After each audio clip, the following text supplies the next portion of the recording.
রাজা নৃসিংহদেব এই মন্দির নির্মাণের কাজ শুরু করেছিলেন এবং তার মৃত্যুর পরে তার বিধবা পত্নী 1814 খ্রিস্টাব্দে এই মন্দির নির্মাণের কাজ শেষ করেন। এই মন্দিরের পাশেই রয়েছে অনন্ত বাসুদেবের মন্দির, যেটা টেরাকোটা নির্মিত। আর মন্দিরের চারপাশের প্রাঙ্গণটা অসম্ভব সুন্দর। আর এই মন্দিরের মধ্যে নিত্য পুজোর ব্যবস্থা রয়েছে এবং দুপুরবেলা মন্দিরের গর্ভগৃহ বন্ধ থাকলেও মন্দিরের প্রাঙ্গণের আশেপাশে ঘোরার ব্যবস্থা রয়েছে, সেটা খোলাই থাকে।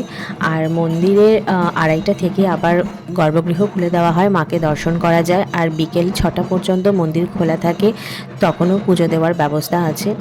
আর মন্দিরে যদি আপনারা ভোগ প্রসাদ কেউ গ্রহণ করতে চান, তাহলে সকাল 10টার মধ্যে মন্দিরের কর্তৃপক্ষের সাথে যোগাযোগ করবেন।